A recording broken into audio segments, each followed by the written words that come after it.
So, welcome to the first episode of Media Nest, the podcast where we discuss various forms of media in the form of recommended films and music albums. So, I'm joined by Dillon and Brad. So, Dillon, if you want to introduce yourself.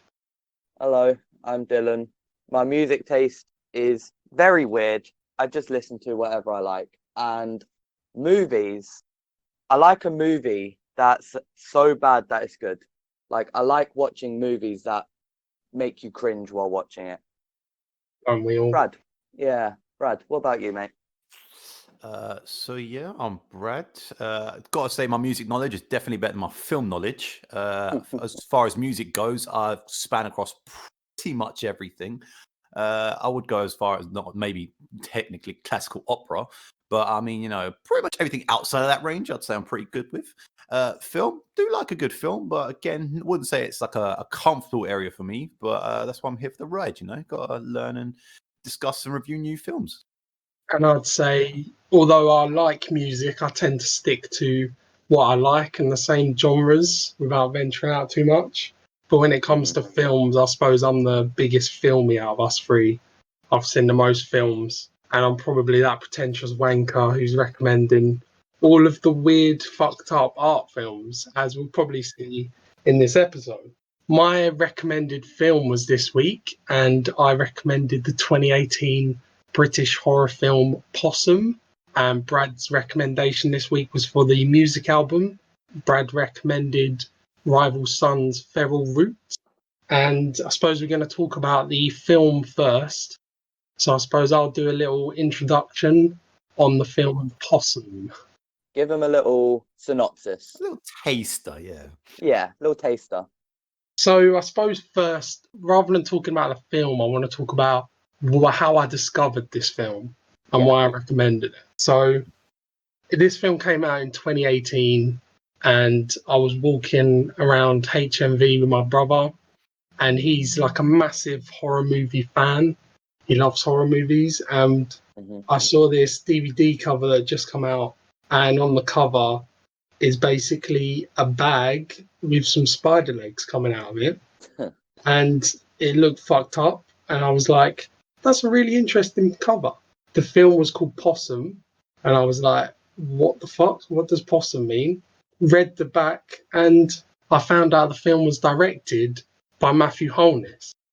So Mathew Holness, if people don't know, he's basically what he's known for is a Channel 4 comedy show called Garth Marenghi's Dark Place, which is basically a satire of like 80s horror films. But it's hilarious. It's just completely stupid. Dillon, have you seen this? Because I've not actually seen it at all. I've never even heard of it, man. Maybe I'll have to show you that episode, and I feel like the film might make a bit more sense then. Okay. The series stars Richard Ayoade and Matt Berry, so you can kind of get a grip on the type of show that it is. Okay. Yeah. My brother's shown me that show before, and we both think it's hilarious. And suddenly we've just seen a new horror film out in 2018, directed by this guy who's only done like comedies before. And we're like, what the fuck is this? How can this guy direct a serious horror movie? So we obviously buy it immediately, go back and watch it, and it's an experience. Let's put it that way. Oh, it is an experience, yes. It's definitely an experience. I feel like I wanted to recommend it because, Dillon, you recently said that you wanted to watch a horror movie that was actually scary. Right. And from my point of view, when I first watched Possum, it fucked me up. I was like, oh my God, this is mental. Just to be clear though, it's not a jump scare kind of film. No, it's definitely not a conventional horror film, which is another reason why I wanted to talk about it. Yeah. So I'll start by giving just a brief synopsis of the film. Yeah. When I looked at the IMDb synopsis, I'd swear it was written by an idiot because they got most of it wrong. So I'll just go off what I think the film is. So basically, it's about a puppeteer who's clearly a very disturbed individual, I think it's fair to say. Yeah. And he returns back to his childhood home because apparently he's been ostracized from the community because of something that happened when he was showing kids a puppet show.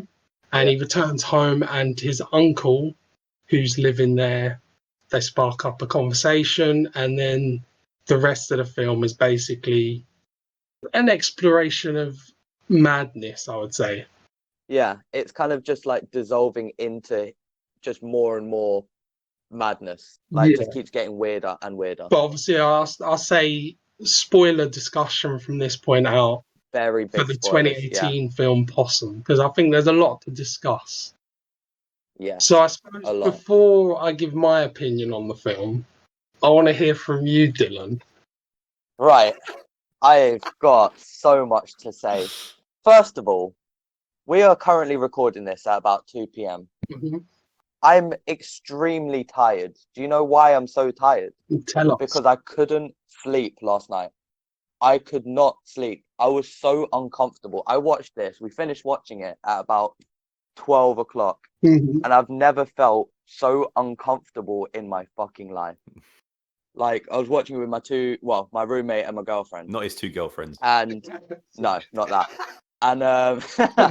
And no, so we got to a certain point. I'm not going to say what it is yet, but we got to a certain point where we literally screamed at the top of our lungs out loud, like in the movies, like you see when people are watching a horror movie, but we genuinely did it, and we had to kind of just gather ourselves because it fucked us up. Yeah, the whole movie just wow. I think I could probably guess which. I feel like I know what scene it could have been. Should we bring it up? That is the exact scene that when I first saw this film, that solidified how fucking good it is, because I've never seen anything in my life that fucked me up that much. I genuinely felt so uncomfortable.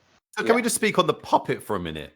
Yes. Yeah. So the main creepy or scary imagery, whatever you want to call it, in Possum is the titular character Possum, which is a puppet. Yeah.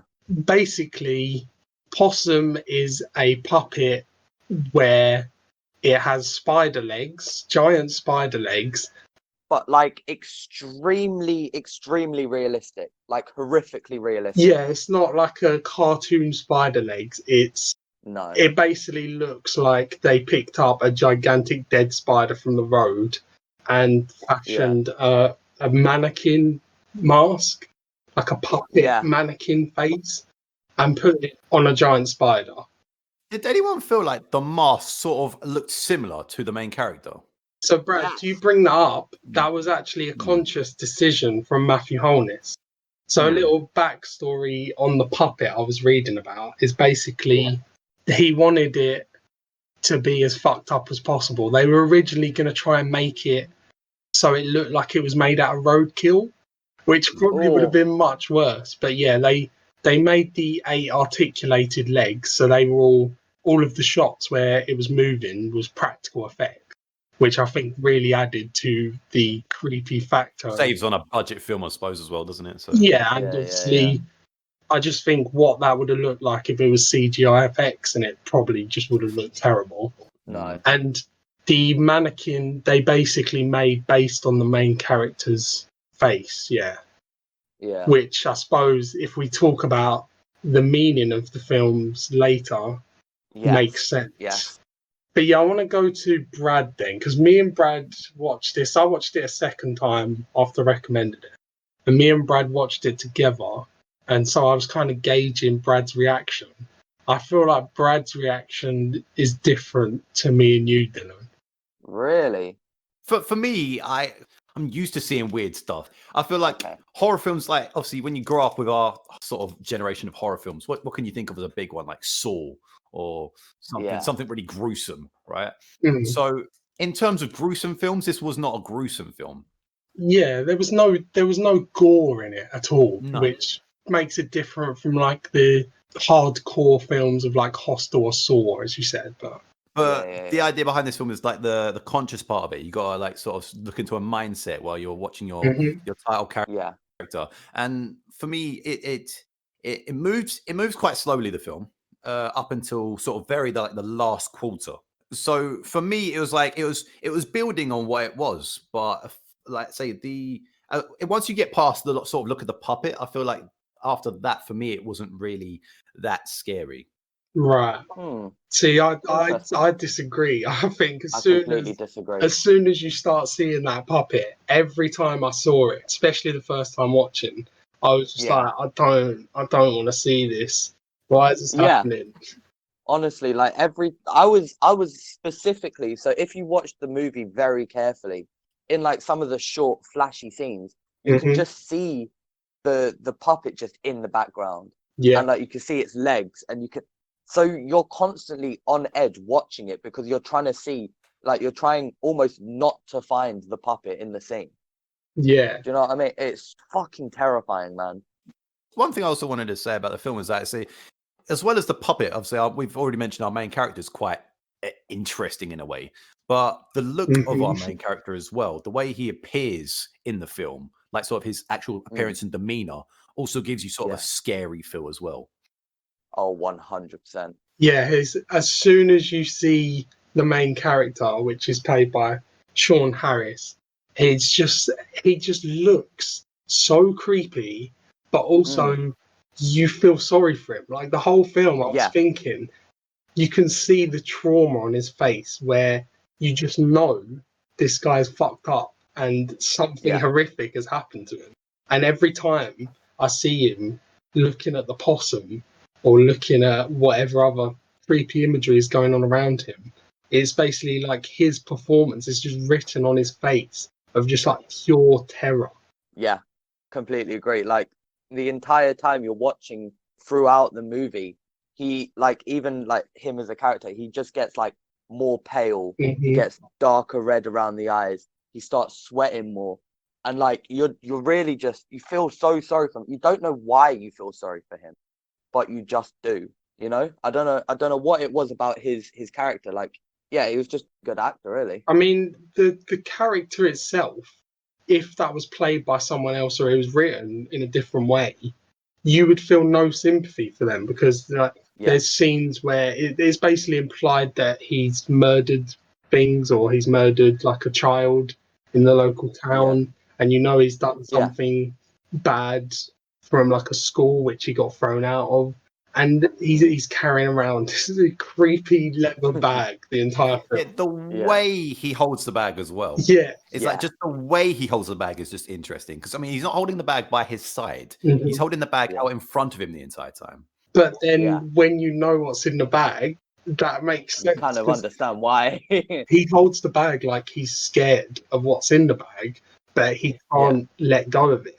There's multiple scenes in the film where basically the whole film is him trying to get rid of Possum.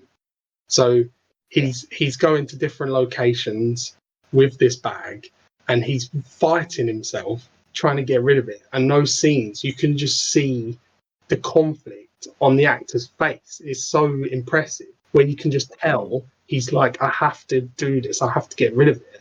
But like there's the scene where he's at the moors and he throws it into the water, and then as he's walking away you see like this long shot where he just collapsed and he's just on the floor for a good sort of 10-15 seconds where he's just completely paralyzed in fear, and then he goes back and gets the bag again. And I think the actor's performance is just what makes this so much more scary. Yeah, in terms of cast, it's an extremely limited cast. I mean, there's two cast members, basically, Yeah. But I wanted to bring that up, actually. So this is a direct quote from Mathew Holness, the director. Right. And he basically said he prefers films that stick with you and force audiences to reflect upon the experience. And he basically suggested that this film is basically a modern silent film. So he wanted as little dialogue as possible, and he just wanted to tell the story with visuals, which I suppose goes back to Brad's point about how slow it is. There is very little dialogue in this film.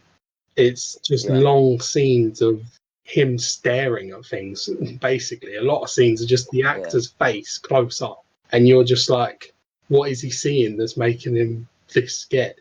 Yeah, and all the scenes with some dialogue in it was pretty much there for you to try and piece things together. Mhm. So it was all like riddles and like kind of like they're speaking without actually mentioning anything.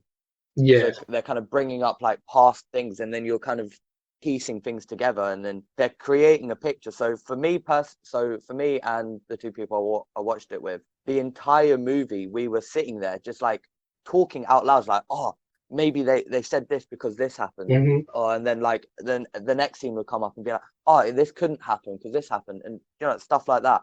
The entire movie, our brains were racing at like 100 miles per hour, yeah, like figuring out what's going Yeah, on. the one good thing this film did do was sort of build the story up until a point where you get to the end, and it makes it very clear in a short period of time at the end what has happened. Yeah.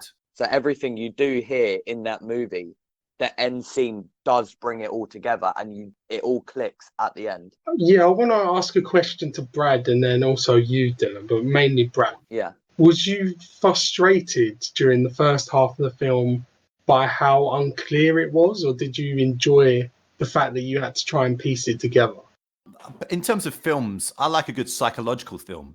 Like, for example, like with Gone Girl, right, which is a film I really enjoyed. You had to figure out what was going on. And I clocked quite early into that film what was going on, where other people might not have done. So for me personally, I like the sort of piecing it together. I mean, obviously, it's supposed to be quite a slow film. But for me, whilst watching it, I felt like it was, I don't know, I felt like it could have been moved a little bit faster. But again, I get that it was building. So Yeah. What about you, Dylan? So I have never in my life watched a movie anything quite like this. I was enjoying every second, but I wasn't. I had to speak, otherwise I would have just been sitting there in fear. Like I was genuinely terrified. So I was almost speaking out loud and trying to piece together what was happening, purely for my own sanity. Yeah. So I think when I first watched it with my brother, I think we were the opposite. We basically just sat there in complete silence with the lights off, and for the entire runtime, I think I was just sitting there like not daring to even move because I was just like, oh my god, this is fucking this is horrible. And then as soon as it got to that scene, which we've already mentioned, I just completely jumped out of my skin, and I was just like, no, What? Yeah. fuck Did off. you genuinely like jump, like physical movement jump? If we're talking about the bed scene, I didn't jump. I literally swore at the screen and was just like, fuck off. And me and my brother both had the same reaction where we were like, no, I'm not feeling this now. This is horrible. In a good way, where I don't think I've ever felt that in a film before, where I was genuinely, it built up so much that scene just fucked me up. So I'm talking about the bed scene, probably like the last bed scene. Interesting. But Wait. the scene at the end, where it was probably the only jump scare in the film, Okay. I jumped at that. Yeah, I jumped. yeah, I jumped at that. But that was such a perfect build-up for a jump scare. Because the thing I hate in horror films, which we probably all do, is the jump scare where it's just, oh, someone wakes up in the middle of the night, they go downstairs, they open the fridge, and then suddenly, like, some fucking bees come out of the fridge for no reason. Just a quick thing, but how many good horror films can you mention? None. Zero. There's horror films that I think are good, but apart from Possum and also a film called Audition, which is a Japanese horror film, which you've probably both never seen because it's some weird fucked up Japanese film. But they're the only films that have really scared me because they're really slow paced, creepy. Like, I think one thing that's very underrated in horror films is music and lack of music. Yeah. That is one thing I said to you in the beginning of this film. I did note about the music, didn't I? Yeah. I said that quite early on. So even the way the film starts, the opening credits, the music is just like horrible. It's like sort of 80s synth, but with all of these weird freaking sounds and just like horrific images on the screen. And I think from the opening scene to the end, the music just it perfectly encapsulates the rest of the film. It's just so creepy, and there's just like ambient noise constantly. you're just constantly hearing these weird noises and like synth sound, where it's just building up the tension. Perfect. But also, when most of the scary scenes happen, when he's just, as we said before, the actor is just looking at something horrific, and then you see what's horrific, and you agree. You're like, yeah, I'd be like that too. There's just silence. Yeah. Like there's scenes in this film where he's just walking through the woods with this bag, and there's just no music at all, and you just can't hear anything, and that adds to the scary factor so much, because silence is more scary than loud noises. Yeah, throughout those like wood scenes as well, it keeps trying to build on something that you don't know about, isn't it? Because it keeps showing you the same area of the woods that he's going to with the bag, and you're just not quite sure what's happening in that scene, and it just keeps going back to it and back to it and back to it, and it just builds on that constantly throughout the film. Definitely. And then you've got like the alleyway scene as well, where it's crawling around the corner. Mm-hmm. Oh no, I can't. Right, that end sequence where he's going to all the places he's gone to, and it's following him, was nerve-wracking. I was sitting there, almost holding my breath, trying to be silent, so I didn't alert the fucking puppet. Yeah. I was terrified, honestly. And it's just, the thing is, in some of those scenes, they didn't even show the puppet. They showed a leg, a single leg. And you're just there like, nah, fuck this shit, I'm out. Dylan, you looked at any bags this morning? Stop. There's a bag under my bed. Oh, no. You come home at night and there's just that brown bag at the end of your bed. Right, you need to stop, because I need to sleep tonight. So you're talking about, Dylan, you mentioned sort of the last 15 minutes where it really ramps up. Yes. And we've already seen all of these locations that he's been visiting. The first times he's visiting those locations, as I said, it's like either complete silence or ambient noise. You're just left to simmer on what you're seeing, and as you say, you're trying to grasp what's happening. During that like end sequence, the music is so loud and so like horrific that it just makes it way scarier to me, because it's ramped up and he's running away, just completely terrified of this thing that's chasing him. Yeah. And the scene is just like, most of it's just drowned out by this like droning, horrible noise. That's the thing. It makes it worse, because the whole movie, you're used to just like, almost like a buzz, just like an entire low level buzz. And then it just gets slowly, just builds up to a point where you're almost like just overloaded with sound and visuals. And you're just like, fuck. Yeah. It was heavy. I didn't like it. It was definitely heavy. I want to talk about the bed scene. Okay. Bed scene. Are you talking what bed scene are we talking about? Yeah, so we're talking about the first one, or are we talking about the longer one? So there's multiple bed scenes in this film. I think what this film does, some critics called the film repetitive because similar things happen, but I would say similar scenes happen, but it's always one more each time. It's like it's sort of developed into something more, hasn't it? So it's like, oh, you thought that was horrific. Here's this scene. Here's this scene. And there's multiple times where he gets rid of the puppet. He thinks he's got rid of the puppet. He goes to bed, and then when he wakes up, the puppet's back. The first one, I think, is brilliantly done because it doesn't even highlight that the puppet's there. It's kind of like just in the frame. And if you didn't know, you're like looking at him, you're looking at the actor, and then suddenly you just see like one eye just staring at him. And I'm just like, oh no, that's fucked up. And then he pushes off the bed. The second bed scene, I think it's on the wall. So it's on the wall in the corner, just hanging up with its creepy spider legs dangling down, just staring at him while he's sleeping. The final bed scene is when his uncle says multiple times in the film, why don't you have one of these, like, why don't you take something from the jar, which is basically a jar of like green sweets. And he finally has one of the sweets from the jar, and he burns the puppet, so you think the puppet's gone. He wakes up in the middle of the night, or he's having a dream sequence or whatever. And firstly, the jar is at the end of the bed. So you're like, okay, that's kind of weird. What's going on there? It cuts to the actor's face. it cuts back to the bed, and the bag is at the bottom of the bed with the legs dangling out. So at that point, I was like, "Oh fuck, no! What is going on?" And Oh god, oh fuck. I think the editing in this scene really adds to the tension as well. So then it cuts back to his face, and then cuts back to the bottom of the bed, and the possum is now getting closer to him with the legs and the face. And then it cuts back to his face. He looks terrified, and then it cuts back, and there's just like a really quick cut of the possum Yeah. from behind, just jumping on him with his spider legs and just running his. Oh, That fucked me up so bad when I first saw it. I was like, I've never seen anything that scary in my life, and it was so well done. honestly. So, Dylan, what did you think of that scene? Right. So here's the thing. The main thing, right? Now, them using a spider as like the whole scary thing. Like, I'll get to it a bit more in the end, but them using the spider really plays on me because I am terrified of spiders. See, I didn't know that. I didn't know that when I recommended that, but that just adds to it so much. Yeah.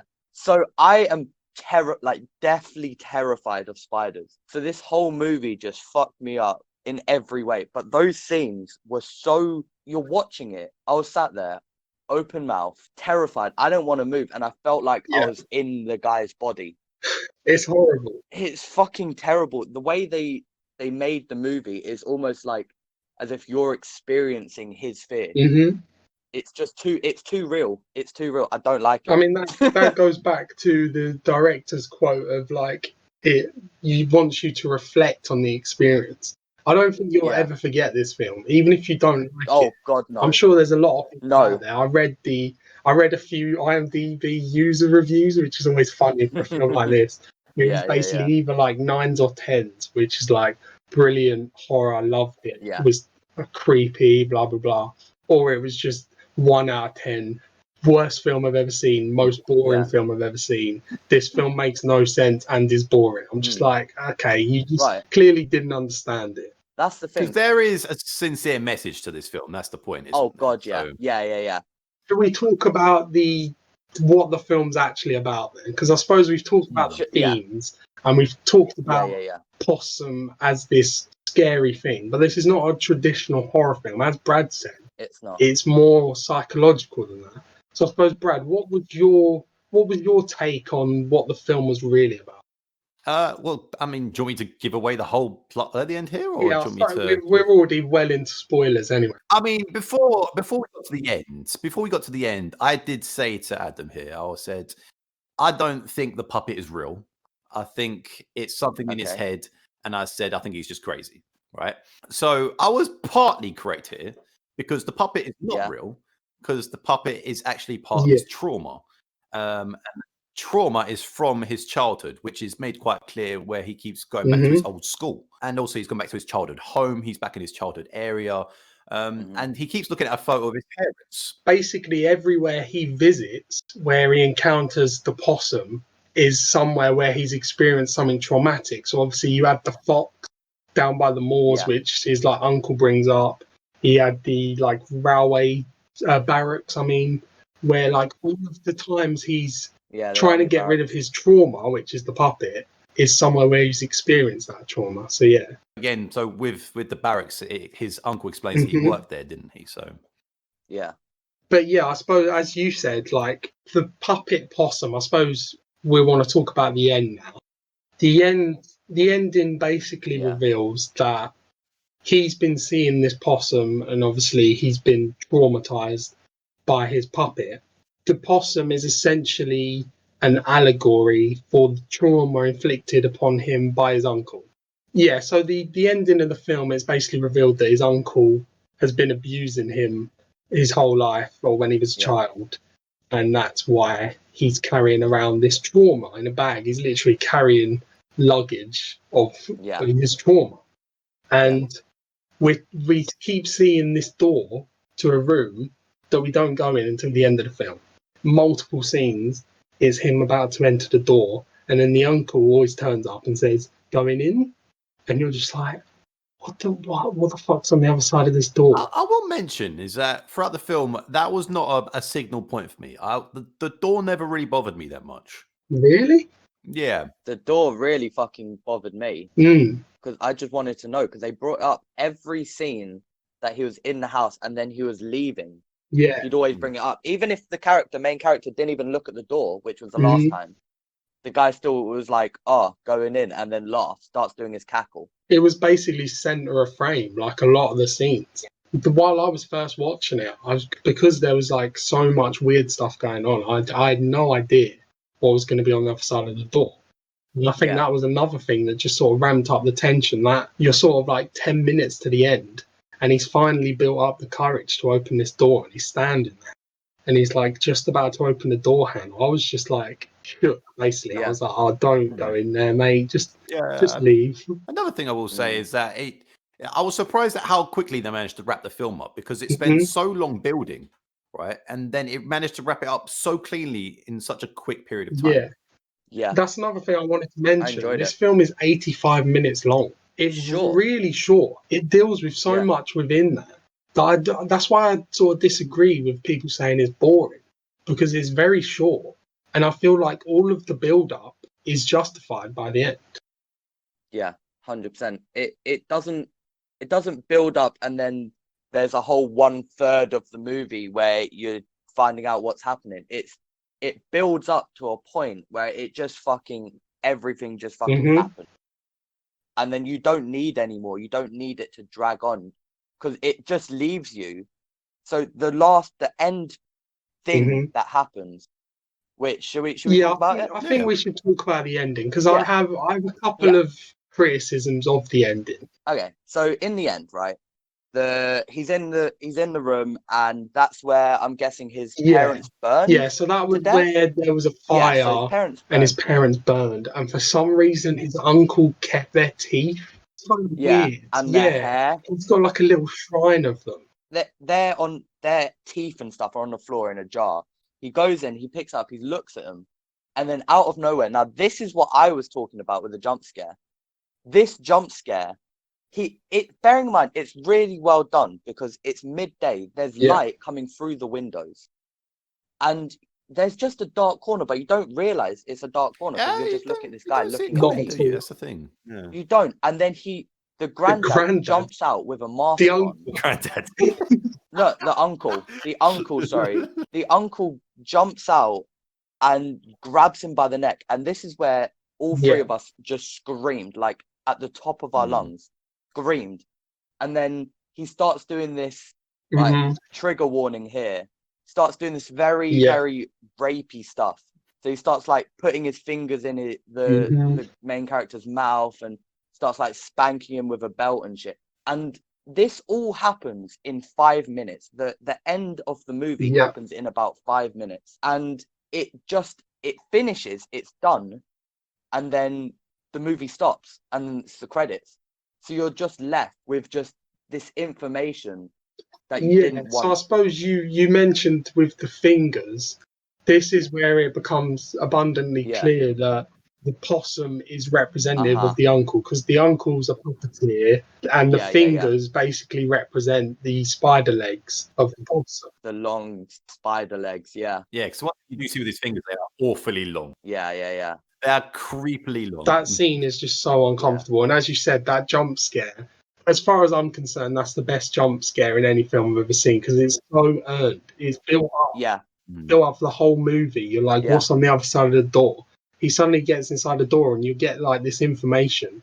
And as you're piecing it together, he just comes out of nowhere. That's what gets you. It's because you're thinking. Yeah. Because most horror films, you're not really thinking, because you're so bored by the time you get to it. If it's just like, jump scare, jump scare, jump scare, jump scare. You're not really thinking. You're just like, oh, there's going to be another jump scare. Like an example would be in like the third Insidious film. The one time I jumped was where she leans over the window, nothing's there. She leans over the window again, nothing's there. She leans one more time, something jumps. It startles you, but you're not thinking while that's happening, because you're just like, right, there's a jump scare coming. Yeah, it's all very well built up with the music, and it's like he's constantly peering there, and you know it's about to whereas happen, with this film, I did not see that coming because there's nothing like it in the rest of the film. No. There's no setup to that jump scare because there's been no jump scare throughout the entire film, and you're not thinking there's going to be one in the entire film. Exactly. It's so perfect good that movie. the ending. Yeah, the only concern I have with the ending, the one thing is that it all makes sense in the end, and you realise that this is what it is. It's basically the main character is just dealing with trauma. Like the whole film, all of the images relate to different traumas. So the black balloons was the burning up of like his parents. Yeah, and then the smoke. I suppose the jar of sweets was like medication, or that was his uncle's way of drugging him. Maybe, just and then obviously the possum is like representative of the uncle because it's all the horrible things that his uncle's done, and the fox as well. Like there's so many things in this film where it all makes sense at the end. You're like, oh, that was why that was there. My only thing with the ending of the film is the kid in the box. Right. It's just my only criticism. I just find it goes through such horrific like scene where I'm just so uncomfortable. And then at the end, he kind of just opens this box and the kid just runs out. And I just thought that was kind of goofy. If you look at it this way, though, do you think it's sort of symbolic as his childhood self has finally been released? Do you know what? I did not think of that, Brad. Oh. That makes sense, you know? Damn. That does make sense. Shit, Brad. Yeah, because so he killed the granddad, didn't he? Actually breaks his neck. It's not the granddad. Not the granddad, the uncle. He's old. He kills the uncle, the pedo uncle. Okay, snaps his neck, and then the boy runs out. So maybe the snapping of the neck is like he can, finally let go. Do you know what? I didn't think about that, but this is the second last scene in the movie. So the kid runs out, and he's just left there. The actor's just sitting there, just fucked up, like you can see on his face. The next scene, he's now in the garden, and the camera is basically panning away from him as he's sitting down outside, and Possum is still in the frame.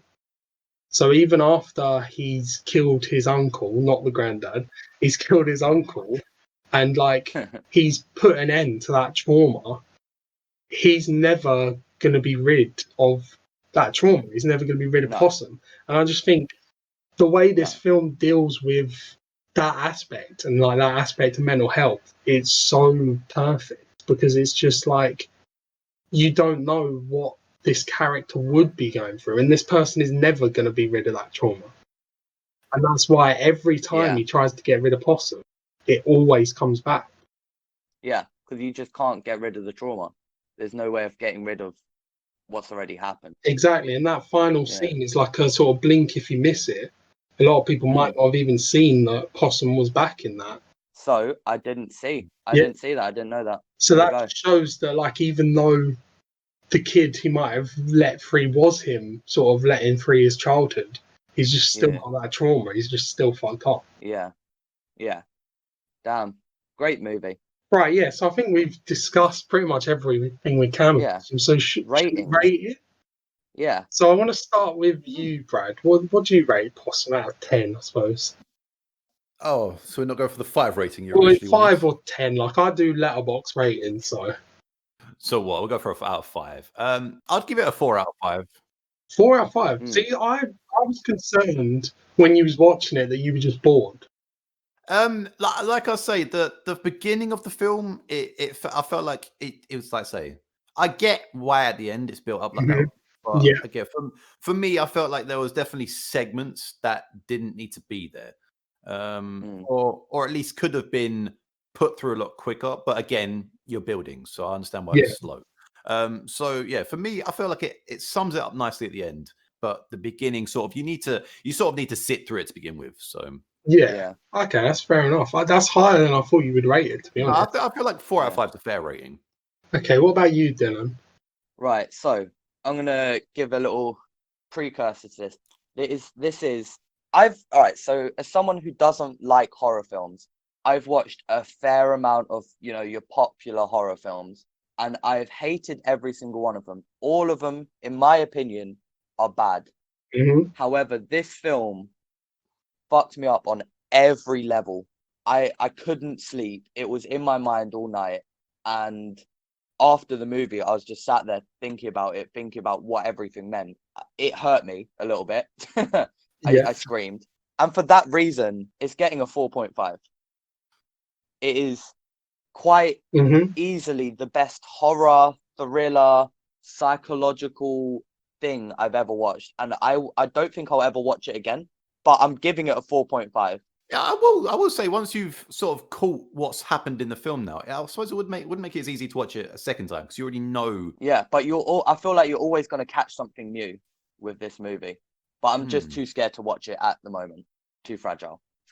Yeah, I mean, I've seen it twice now, and I kind of had the same thinking where I was of the opinion where if I watch this again, is it going to be as like impactful as the first time?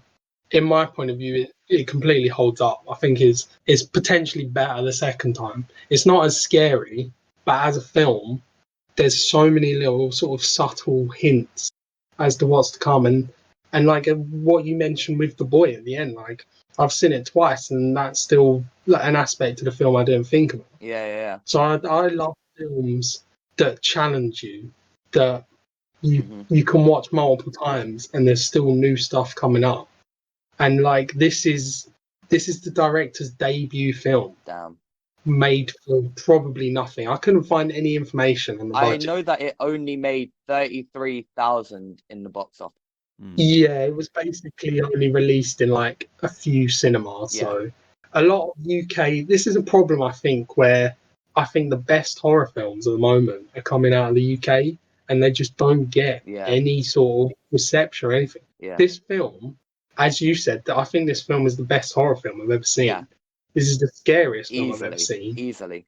But on top of that, there's like genuine thought put into it. And it's like, even as an allegory for mental health trauma, I think is brilliant.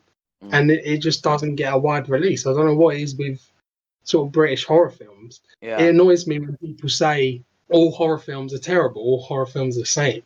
It's just because Hollywood are just pumping out complete garbage. Yeah. Just over and over. I recently saw Brahms 2, The Boy. Oh, no. And the whole time I'm just thinking, like, how was this released? How are there people in here watching it? Just so we're clear, was that, because I've not seen the second one, was it worse than the first one? It was funnier. So worse. Got it. It was funnier, but it was way worse. I mean, now for some reason, spoilers for Brahms 2, The Boy.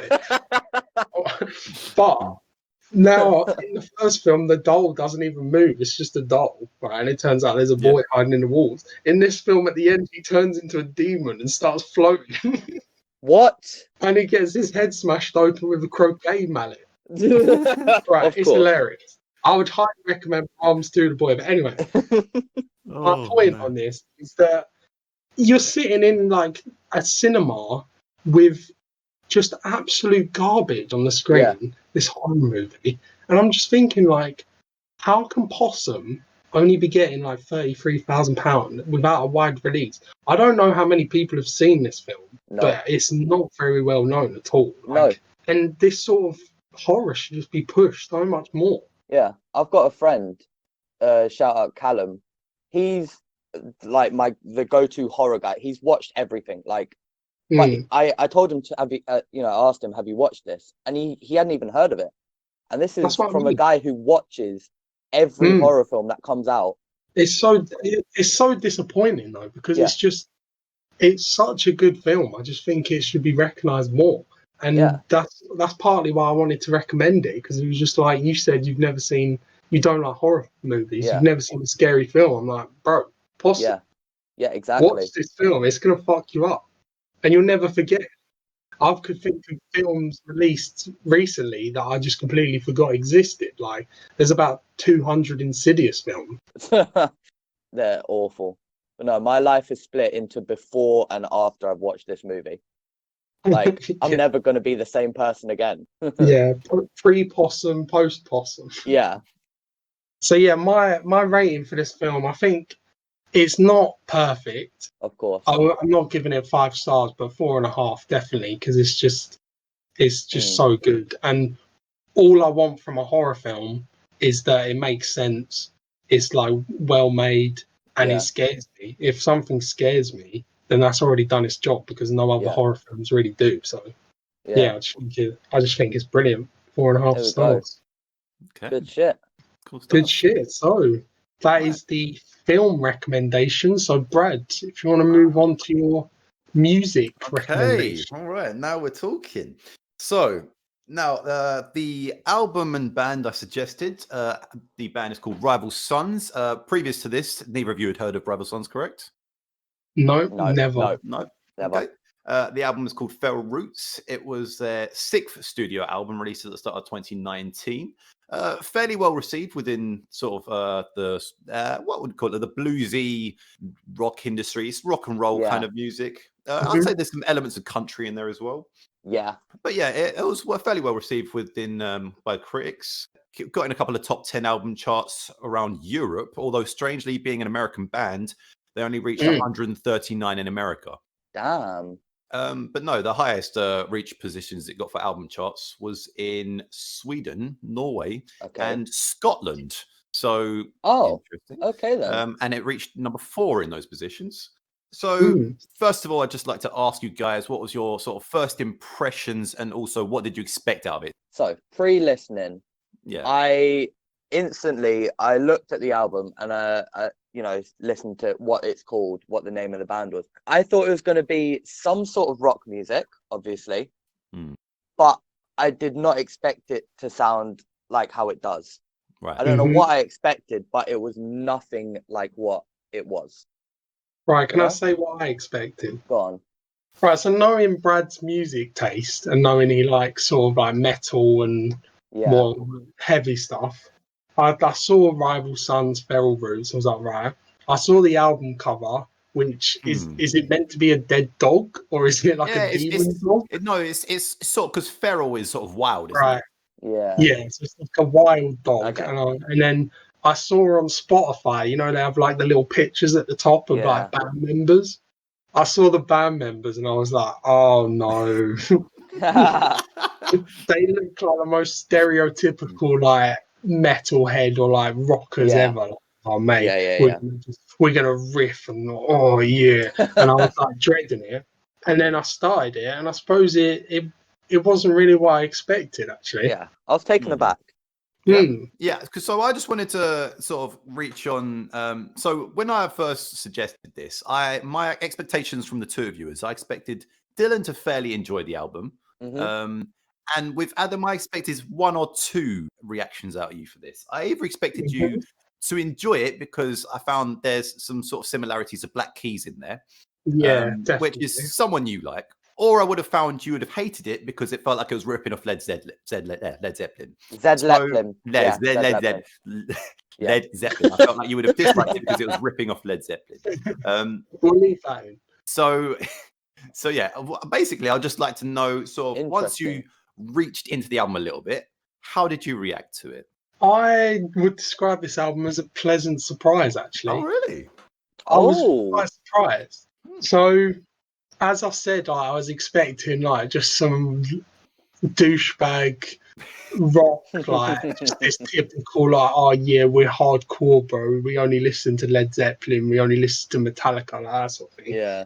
I thought this album was, I would say, objectively very good. But from my perspective, like I enjoyed the majority of tracks. There was 3 tracks that I really enjoyed. Okay. There was 2 tracks that I really didn't like. Okay. So it was kind of a mixed bag. But overall, I enjoyed this album a lot more. As you said, Brad, the songs that I really liked reminded me of Black Keys. Yeah. The sort of the softer tones. And I know you're saying like they might come across as ripping off Led Zeppelin. Like they're definitely wear their influences on their sleeve. Like you can tell. Yeah. It's a very sort of 70s rock and roll sounding album. But I thought that, overall, it was a lot better than I thought it was going to be. The one thing is, who's the lead singer? Who's the lead singer? Yeah. Buchanan. I think his name was Jay Buchanan. Because I was wondering halfway through the album if it was Chris Cornell, No. because his voice, in some of the songs, his voice Who's sounds Chris Cornell? really similar to Chris Cornell from Audio Slaves. Okay. And Soundgarden, just to be clear on that. Oh, Yeah, I found it quite distracting at first, but then, yeah, other songs he didn't sound like Chris Cornell at all. But as I was saying, some of the tracks I enjoyed, some of the tracks I didn't enjoy. Sometimes he came across, the lead singer specifically, as if he was really trying to do like that 70s like sound, you know. Yeah. And there was one too many whirls going on. That's something I will like reach upon a little bit as we go through the tracks and Yeah. stuff. But yeah, there's one thing that I'd like to add is obviously because we've mentioned that Led Zeppelin is clearly an inspiration for them. But the one thing that was known about Led Zeppelin is when they were doing vocals is that they sort of made the vocals another instrument. And I feel like there was definitely shades of that in this album as well, where the vocalist was just doing a lot of and you're a bit like, okay, he's trying to match the instruments. That was the stuff I didn't like, to be honest. Yeah, that's fair. But yeah, what about you, Dylan? So I wrote notes on every song, right? And my overall theme was that it all sounds very familiar. Like all the songs sounds like something you may have listened to once or twice. And again, I wrote that they sound like not as good Greta Van Fleet. Now Greta Van Fleet are literally a Led Zeppelin tribute band. Complete ripoff of Led Zeppelin. Yeah, literally. There's literally, when you come to originality, they have no originality. Yeah. And like Wolf Mother as well. Wolf Mother are like a Led Zeppelin sort of rip-off band, aren't they? I thought there was similar sort of riffs and sounds to Wolf Mother. Yeah. So I said that, and they also sounded almost like an American Royal Blood at times. Kind of like very basic, that just a couple of simple drum beats, couple of simple guitars, not the voice, I would say, but it was I'm not saying it's bad, it was very plain. Some of the songs were very almost bare bonesy. I mean, I don't see the Royal Blood connected. I don't see that. Fair. There was a couple of songs where I wrote that. I get what you mean with some songs coming across as plain, though. I think personally, a lot of the choruses on this album are kind of bad. Yeah, they're very repetitive, and I found like I was really enjoying some of the songs until they got to the chorus. So I mentioned upon that. I will mention that. So my favorite track of the album was it was split between two because upon my first listen, Too Bad was a favorite of mine. Yes, but upon several listens, I found All Directions was by far my favorite song. All Directions and Feral Roots, I really enjoyed. All Directions became my favorite because it didn't follow that same structure, right? Yeah. It wasn't verse, chorus, interlude, chorus. It was just, it had that beginning section.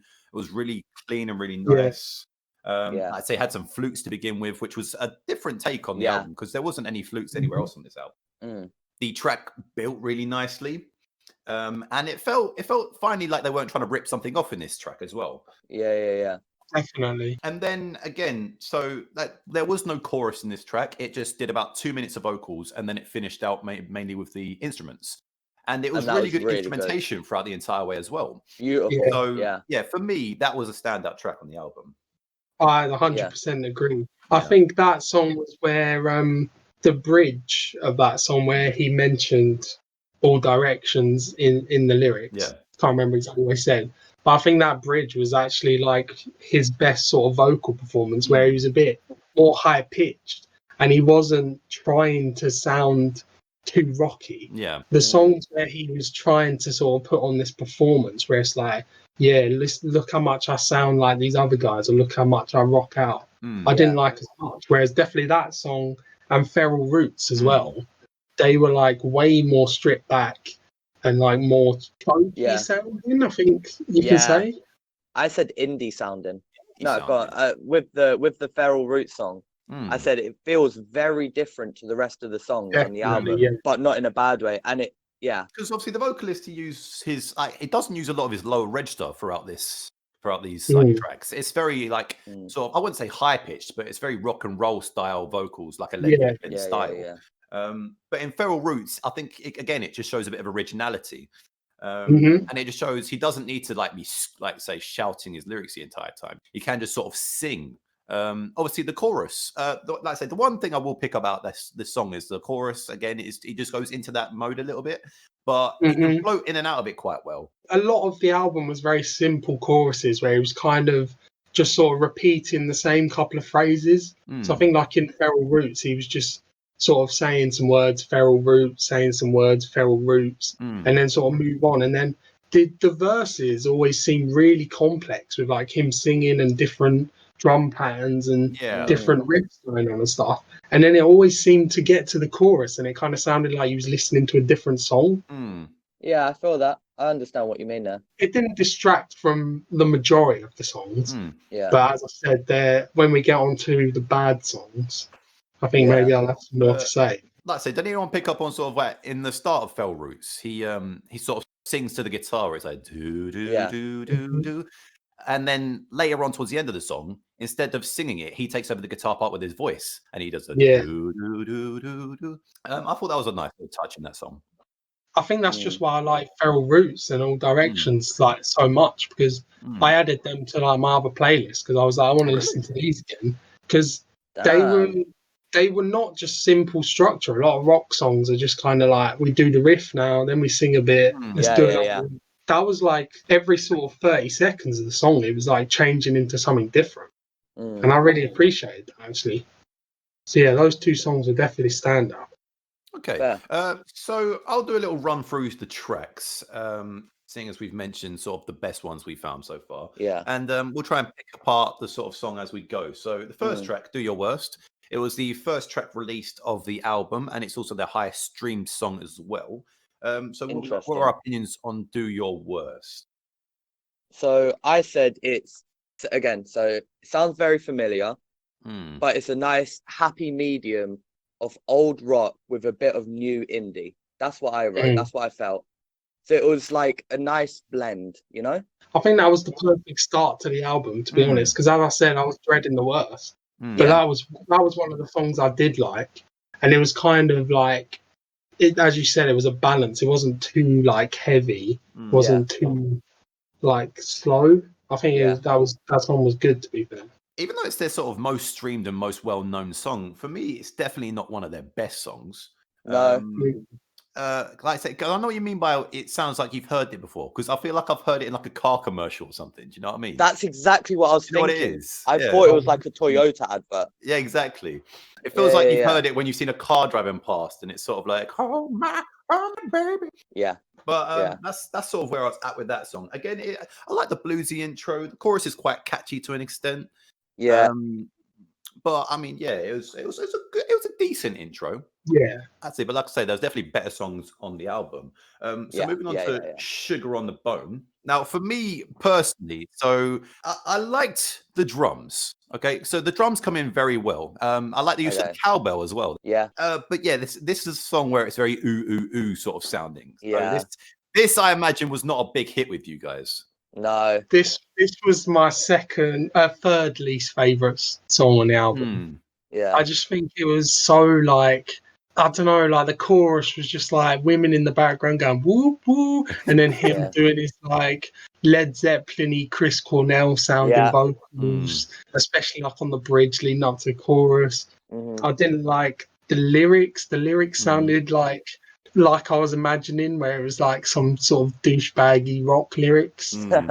And I just didn't like this song at all. I thought the chorus was like pretty unlistenable. Yeah, to be honest. again, the chorus for me was definitely not a high part of this. I agree with what you said. I wrote, it sounds exactly what Greta Van Fleet did with Led Zeppelin. It just sounded very, it sounded like it wasn't like their own sound. They were trying to do something else.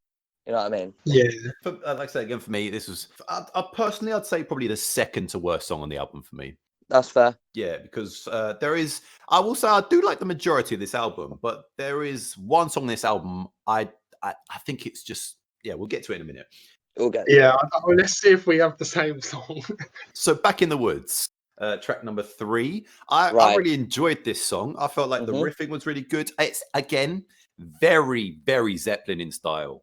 But I feel like the song has a very good vocal performance. I really enjoyed the riffs. And also, I feel like I say, the chorus sort of builds the song a little bit, because obviously it's very memorable in a way. But I don't know whether you guys would have disliked, again, because it's got the vocal background with the sort of chorus where it's like, back in the woods again, and then he's going into his higher register. So how did we feel about that song? I just kind of found it was just okay, to be honest. It wasn't bad at all, but it didn't really stand out for me. I think as like the third track, I was kind of like, okay, it's not as bad as the last track, but it was okay basically. I said that basically, if someone were to put this on during a road trip, I wouldn't be offended. But it's not one of the the songs I'd go back to in the album. You know, it's got nice kind of like bluesy rock. You know, that classic bluesy rock. But it was fine. That is a theme I would find throughout this album, is that it's very easy listening in the background. Yeah, very. I mean, like, say, if you was to sort of sit down and dissect it like we have, you sort of pick a part where you don't like it. But if you was to have it on in the background, I don't think you have any the arguments entire with you, album I played in the living room on my Alexa. And the girls who were just chilling in there, they were vibing. They were straight vibing to it. Yeah. I mean, when you say there's no tracks that you'd be there's one not backgroundy, I've got one. If that came on a road trip, I'd be like, what the fuck is this? Okay, so track number 4, Look Away. Quite a long like acoustic intro. For me personally, I felt like this might have been a bit too early in the album. I know the album's only 11 tracks long, but I felt like it's, at the moment, we're about 12 minutes into the album. Yeah. I felt like we could have had this sort of further back. But overall, it was an okay song. The interlude I really liked. I think that was definitely the highlight of the song, was sort of like you did the verse, chorus, and then the section in between the last, like, say, 2 choruses. I felt like that was really good. But overall, again, okay song. Wouldn't say it was the best in the album, but definitely a good listen in some aspects. So Adam, what were you saying? I was really disappointed as soon as the intro finished, to be honest. Really? I thought the intro was really good. And then as soon as they sort of turned the riffs on, it just kind of ruined the song for me. Because then it kind of turned into what I was saying about some of the other songs, where it was just kind of like generic rock and roll song, you know? But before, with the intro, and I think the ending was kind of different as well. I was really feeling it. And I was kind of a bit disappointed, because I think they could have made something a bit better. So what we're saying is sort of like the middle section of that song sort of didn't need to be what it was. Yeah. It was like 3 different songs in one. And it was kind of weird, because I enjoyed the first bit, and then I was like, I'm not feeling this, and then it got kind of good at the end again. Yeah, I said about the opening, it sounded very like RPG game, kind of like Skyrim-y. Do you know what I mean? No. Like it got like the tribally guitars and kind of like the, you know, all of that. And then it goes into like rock. It just goes into like a drum and guitar almost. This is where I said it was very kind of like Royal Bloody, where it was just very basic. What it sounded like, one guitar, one drum, and it kind of just good vocals. It was fine, but it was just guitar, drum, vocal. It didn't, for me, it didn't feel like it was one cohesive song. Like, you listen to like a Pink Floyd song where it changes like 4 or 5 times, but there's always like one aspect that kind of carries through. This just kind of felt like, right, we're going to do this intro. This is feeling really good. Oh, now we're just going to turn our guitars up and just like, we're going to thrash it out there, you know? Yeah.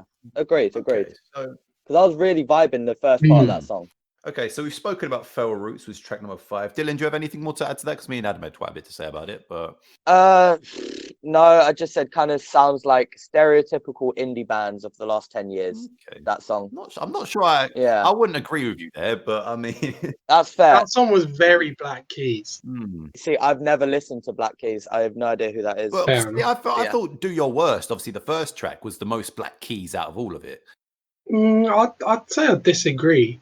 Maybe the earlier Black Keys, but the more recent Black Keys, they sort of were a bit more sort of softer and melodic. Whereas like their earlier albums, they did have more sort of guitar sounding, like more of a raw sound. Yeah. Okay. But yeah, a lot of this album did remind me of Black Keys. Okay, so track number 6, which is Too Bad. This was Hell a yeah. personal favorite of mine. It has that Yeah, big me too. opening. It's very dramatic. It, like I say, it's hitting Yeah. them blues feels. And I feel Yeah. as well the lyrical messaging in this song is probably one of the best in the album, because a lot Mhm. of it is sort of I know he speaks in ways where you don't really understand what he's talking about a lot of the time. Yeah. Whereas on Mm. Too Bad, the message is quite clear. And then as the track builds and builds and builds, and then it builds to this massive finish. And I'm sort of like there at the end Yes. screaming with it, you know. I'm like, it's too bad. Yeah, yeah, So yeah, yeah. I'm really going for that as well. But yes, I'll hear from you first, Dylan. Yeah, I'll say it's like it starts Mm. and I was like, damn, this is like got a bit of grit to Mm. it, you know? It's got a little bit something there. It's like punchy, got a bit more soul in it. Mm. Like you could almost like you could feel him singing it, you know? I was like, this is the kind of music I like to listen to, where it's a bit more, it's got a bit more weight to It's it, like you know? it's punchy. I know Yeah. what you mean. Yeah. So this I wrote is my favorite song on the Okay. album. Definitely. Yeah. I agree with most of what you're saying, but also it's just not my cup of tea. This was one of them where Yeah, that's fair. I appreciated it more than I enjoyed it, you know? Right. Because obviously Yeah. you two listen to a lot more rock stuff than me anyway. I listen to very specific Yeah. rock bands. But this one I was like, it's obviously got the hard riff to start off, and I knew like you two would be like, oh, but this is more Yeah. like, yeah, this is good. And again, the lyrics, this probably did have like the best lyrics on the album, Mm. but that was Fair. more because he was actually like making sense what he was saying. Fair. But Fair yeah, enough. this was another song where it was good, and I was like, yeah, I'd listen to that again, but Yeah. it wasn't like, oh yeah, I need to listen to this. This is amazing, sort of thing. Yeah. So Yeah. for me, one of the better songs in the album for me. It was also Grammy nominated, by the way. Oh, just the Damn. song. The performance. So Okay, yeah. So obviously, can you imagine Yeah. in sort of like a live setting how that song could go down? Yeah, You know, yeah. that could be like a massive finish at like the end of a set, couldn't it? So Oh god, hell yeah. okay, so track number 7, Stood By Me. Okay. It's like a funky opening riff. Yeah. There was some sections. I funky did groove. find the chorus really annoying on this song. Mhm. Can you what was this chorus? Calling you out because I gotta say thank you. Yeah. Oh, okay, yeah. Yeah. Right. So I found the chorus quite annoying on this song.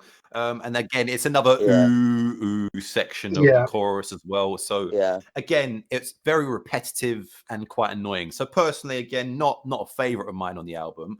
I mean, again, I could listen to it in the background, but wouldn't choose to put it in a playlist. So Adam, what are you saying?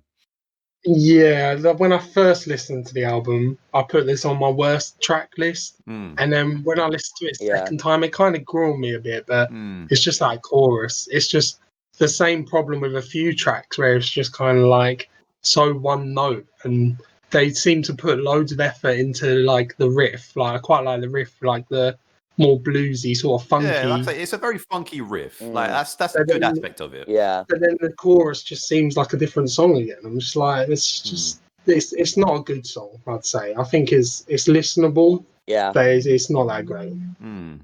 Yeah. The only thing I can add to that is I said it's got a bit of a good funky groove to it, but it's So we're all on the same lines here. Then we're all on the same lines. Yeah. It's just like It's one of the fillers. Okay, so you're calling that one a filler. Track number 8, Imperial Joy. This was my worst song on the album. Worst song, yeah. For me, yeah, it was definitely. boring. It didn't get dramatic at all. The vocals were bad. Yeah. It didn't reach any of the levels of any of the other tracks. So personally, for me, this was by far the worst song on the album. Adam, are you with me on this one?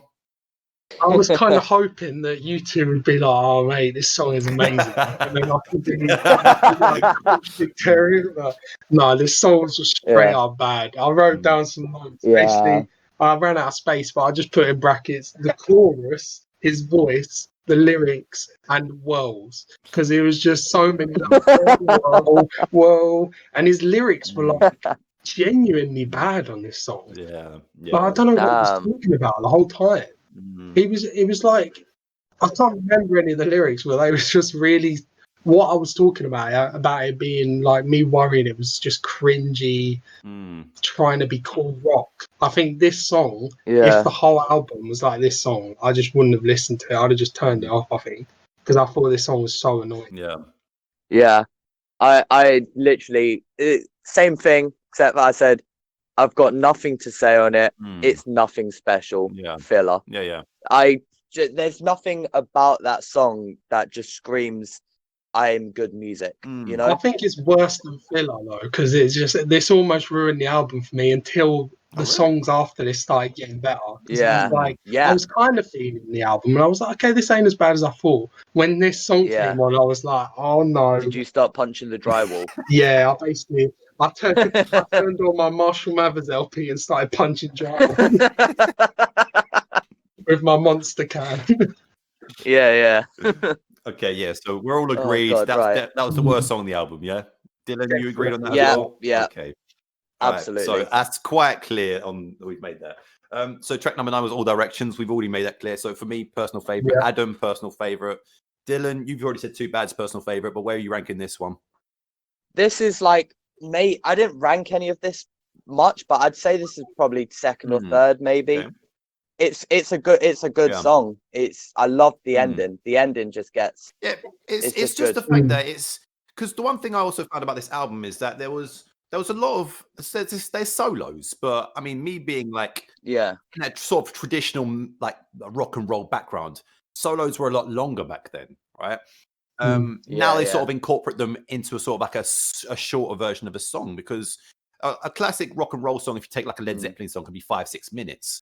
A lot of these songs are 3 to 4 minutes, or I think Feral Roots, I think, is the longest song on the album, which is about 5:40. But I feel like that at this point in the album, I felt like some of the solos definitely could have been a lot longer or stretched out, or the musical part could have definitely been expanded upon.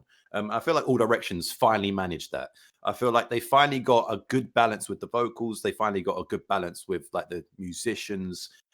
They did like a really good section to begin with, and then a really good section to end with. So for me, just all over, that's the best song on the album. Yeah, I think I agree with that anyways. Okay, cool. End of Forever, track number 10. So I found this song started with a bit of a darker tone. It sounded a bit more sinister. But then the one thing I found about this track is I also felt it was very original. Again, so I feel like once we got to track 9 and 10, track 9 and 10 is like really sort of the original pieces, because everything else has had clearly like an inspiration to it. End of Forever was, again, a really good song for me because it had more of a modern feel to it. I really like the lyrics as well. The lyrics are sort of very connecting, and he sang it in sort of like a very sort of a way that hits you as well to me, and like from my perspective. So yeah, it started quite sinister, and then it sort of built on that and made like a really good song out of it. So Dillon, what are you saying? See, I was just about to say, I can't actually remember this song. It's not, it hasn't, Oh shit, yeah. No, I can't actually remember this song really. I just said it's a good song and it kind of livens up like the end of this album because it started to get a bit slower. But I actually can't remember. What was one of the... a feeling that I used to know. We used to be closer than together. No, see, I can hear most of the other songs on this album. I just can't remember that one. Maybe it's just didn't stick with me. Yeah. What about you, Adam? See, me, this was another one I thought was really good, actually. I thought I put in my brackets, start bad, then got good. So that kind of says it. Like when it first started off with like that heavier riff, I was like, I'll be back to this again. But then when it changed into the more sort of low-key melodic when it had the pre-chorus was like a really nice add to this song, I felt. Yeah, the pre-chorus was the best part for me. The only thing also I wanted to mention is, was there like an electric drum track on this? There was like a digital percussion sound going on in the background. Did anyone else pick up on that? I didn't pick up on it, but I can look up at it later. Because it reminded me of like something you would hear in the back of like a Radiohead album or something. It definitely sounded like some sort of electronic drum pattern, which didn't really pop up in any of the other songs, but I really liked it. I think it worked really well. And this song sounded really different to the rest of the songs on the album, but it didn't really stand out as being like out of place. I just thought it was really good song. No, that's what I'm saying. Because I feel like All Directions and End of Forever, they sort of really showed it should be originality. Yeah. Because a lot of the album has taken a lot of inspiration from other places, whereas these two songs, they sort of stand out as like you can finally say, oh, that's a rival Sons song. So yeah, for me, I enjoyed the song. So yeah. And then our final track, which is Shooting Stars. For me, this is your basic. You finish your gig and you want to send people home clapping and singing the same thing, right? So you're finishing off your gig and everyone's doing the same lyrics and they're walking out the venue going, "My love is stronger than yours." And for me, it's not a studio. It's not an album track. It's a live track for me. I feel like that's a live track. I feel like you can't appreciate this. You can't appreciate this on an album. I feel like, and that was my big sticking point with it because it's nothing overly difficult about it. It's probably their most basic song on the album. But in terms of a closer, I suppose it's a fitting closer. So yeah, that's where I'm at with that song. So Dillon, I said that like his vocals on that were mad. He was serving some fucking vocals there, you know. I liked the acoustic ending and all the choir and stuff like that. It just felt like a big, just again, like you said, like if you're at a live gig, the big finisher, just everyone's happy, everyone's it feels clapping. Interactive, doesn't it? That's the thing about the song. It feels like you should also be clapping and singing it. So I feel like that's sort of the aspect of it. I see Adam smiling. It's like an anthem. Yeah. Yeah. So Adam doesn't like this song. No, I just feel like like I say, this feels like a live track to me. It doesn't feel like a studio album track. So Adam, what are you saying? Yeah. But I still enjoyed it. Right. Controversial, but I get what you just said. But Brad, why the fuck did this album turn into a Jesus on the last track?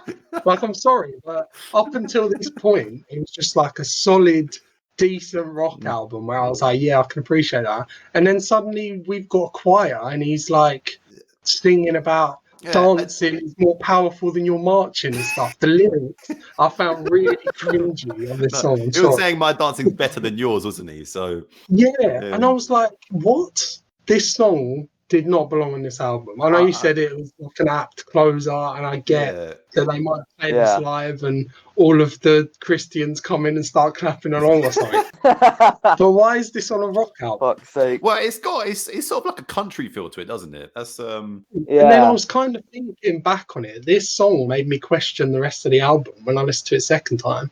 And I was like, did they ever swear or did they ever like say about anything sort of non-PC? So are these like Christian rockers?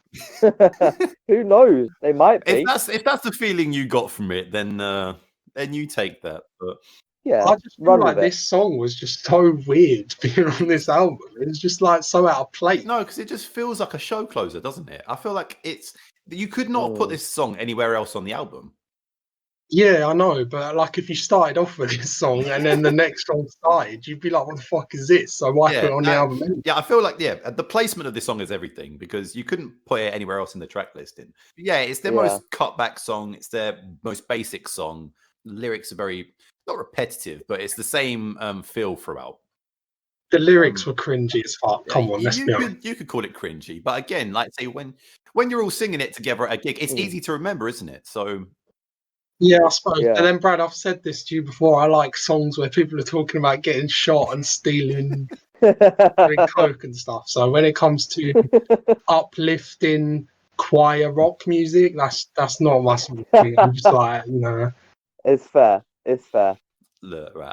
I feel like you just need a bit of, serenity. You just need a bit more. I need a bit more Jesus in my life.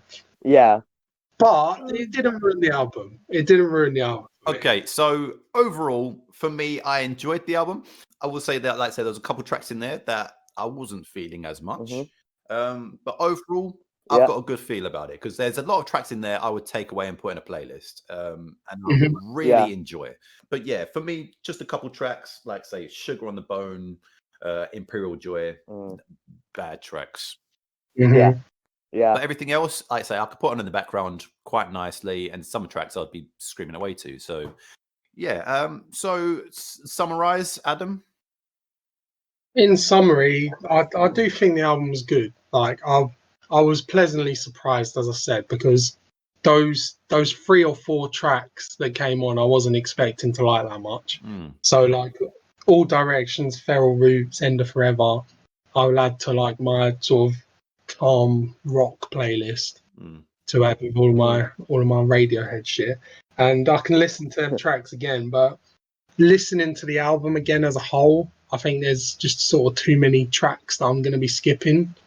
But overall, I think it's a good album. It's a solid album.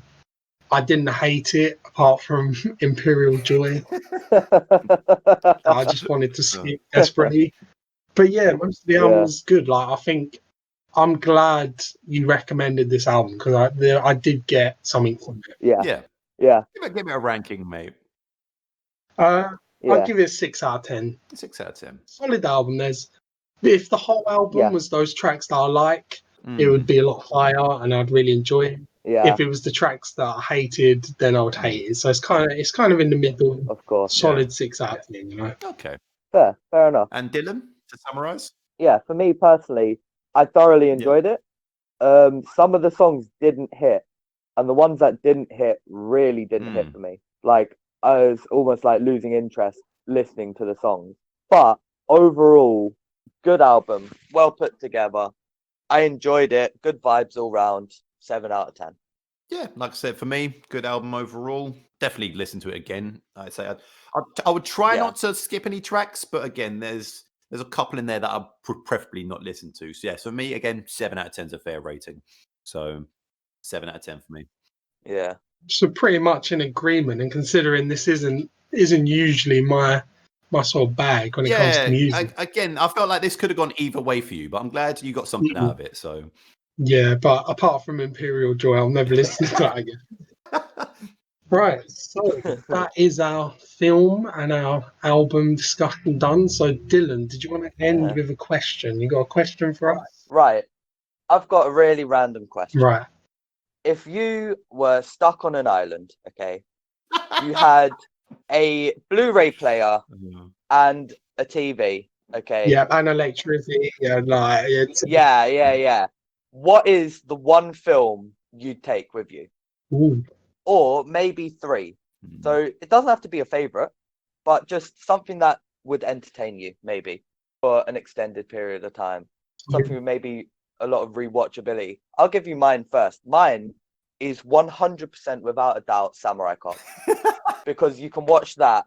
You can watch that so many times, and just you're not watching it for a movie. You're watching it almost as if it's a comedy sketch. Yeah, I think you know? That's what I'd choose. Oh, you're gonna add The Room to that? I'd choose Samurai Cop. No, I've never seen The Room. That's the thing. Okay. Oh, I might have to make this a suggestion at some point. Be a good recommendation. Yeah. So yeah, what movies are you choosing? Yeah, I think just go with one. I think I've gone on. Yeah, go with a couple. I think I'd choose Apocalypse Now because the director's cut is about 5 hours long, so at least it'll take up some time. And also, that's probably the best film ever made. And I think I'd want a comedy. Obviously, rewatchability. It's good. So maybe Four Lions. I think Four Lions. Four Lions. I think I've seen that film like 10 times, and it's just always funny. That's my most watched movie by far. And then maybe like a kids' film just to keep it light, you know. Maybe Shrek 1. Yeah, no, Shrek would be good because you could just sit there and quote it. Shrek is great. Yeah, just don't care. Yeah, there you go. Yeah, we'll have Shrek. Shrek the third, the worst one. Yeah, Shrek the third. Oh, you're going to prison. All right. What about you, Brad? What are you thinking?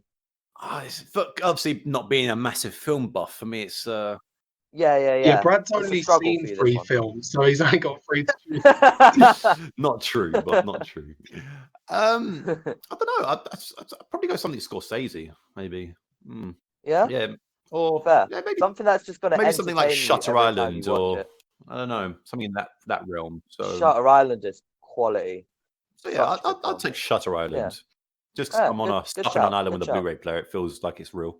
Yikes. Do you want your other 2, Brad, or are you just sticking with one? No, I'll stick with the one. It's easier for me. Yeah, that's fair. He just wants one film. He'll just watch it 3 times. Yeah. Right. There we go. So that's all for this episode. So next episode, Brad is going to be recommending a film. Should be interesting. Lovely. Dylan, you're recommending an album. and Very I'll come up interesting. with a random question that we can go through at the end. Yeah. Right, so thanks for joining me. Fun times. It's been emotional. Yeah. It's been traumatizing for some of us. I'm not going to sleep tonight again, so thank That's you. good to know. My recommendation worked. Yeah.